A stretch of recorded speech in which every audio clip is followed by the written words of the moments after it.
Have you ever walked away from a conversation feeling dirty, or maybe just completely drained, even though nothing bad actually happened? You aren't crazy, you're being eroded. See, most toxic people don't walk around with a warning label. They use a technique called the warped mirror to make you doubt your own reality, piece by piece. Today, we're exposing the 10 toxic archetypes, sabotaging your peace, and exactly how to spot the tell before they drain you dry. 1. The insecure projector. First up is the projector. This person offloads the traits they secretly hate about themselves, their dishonesty, their laziness, and they pin them on you. Psychologically, it's a defense mechanism. They can't face their own flaws, so they turn you into the villain. How to spot them? They'll consistently accuse you of things you've never done. They'll call you selfish or fake out of nowhere. If they react defensively to your neutral behavior, they aren't seeing you. They're seeing their own reflection. 2. The constant critic. Next, the critic.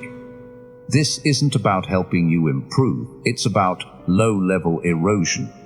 They position themselves as the realistic one so that you start deferring to their judgment instead of your own. How to spot them? They point out flaws faster than strengths. If you find yourself over-preparing for a simple text message or rehearsing a conversation in your head just to avoid their disapproval, you're dealing with a critic. 3. The fair weather friend. We've all seen this one. They are high energy during your peaks, but they have zero capacity for your valleys. They value you only as long as you are entertaining or useful. How to spot them? Watch for the availability collapse. When you're winning, they're your best friend. When you're burnt out or grieving, they suddenly get so busy. If you call them out, they'll frame your need for consistency as you being needy. 4. The emotional withholder. This is a power player. They use the refusal of affection as a tool to regulate the relationship. By alternating between warmth and coldness, they create intermittent reinforcement. It's literally how you train a lab rat. How to spot them? They go quiet the moment you express a need. You'll feel like you're constantly chasing a version of them that existed 3 weeks ago. 5. The passive-aggressive.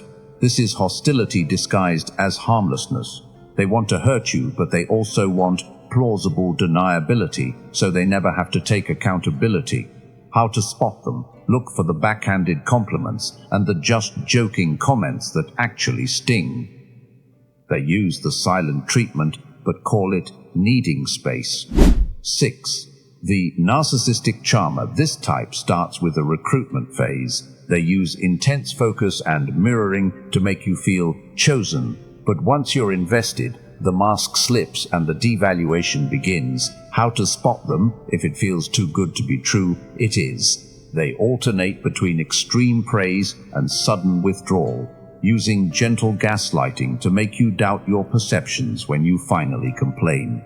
7. The jealous friend. To this person, life is a zero-sum game. If you win, they feel like they're losing. They want you to do well, just never better than them. How to spot them? Watch for the awkward silence after you share good news. They'll offer discouraging advice, but they'll wrap it in concern or just being realistic. 8. The chaos creator. Some people thrive on unpredictability because it provides them with attention. They manufacture tension where there was peace just to keep everyone on edge. How to spot them? They pit people against each other using half-truths. If you feel mentally exhausted after a 5-minute conversation with them, they've successfully offloaded their chaos onto you. 9. The chronic victim. The victim lives in a state of learned helplessness. They don't actually want a solution, they want an audience. How to spot them? They refuse every practical piece of advice you give. If you start feeling guilty for having a good day because they're always having a bad one, you're being drained by a professional victim. 10. The triangulator. Finally, we come back to the insecure projector, but this time they've gone pro. They don't just accuse you, they involve others to validate their false claims. This is emotional triangulation. How to spot them? They'll tell you things like, everyone else thinks you're being difficult too. It's designed to destroy your self-trust. Being around them feels like looking into a warped mirror. You know the reflection is wrong, but it still makes you want to hide. The goal here isn't to fix these people. You can't fix a warped mirror. The goal is to stop looking at yourself through their eyes. If you recognize someone in this list, that's your signal to stop defending and start distancing. Protect your peace because they won't. Now, I want to hear from you. Which of these 10 types have you dealt with recently? Drop in the comments if you've ever had to walk away from a chaos creator or an emotional withholder. Let's share our stories and build a community that doesn't fall for the trap. Thanks for watching. Stop defending, start distancing, and I'll see you in the next one.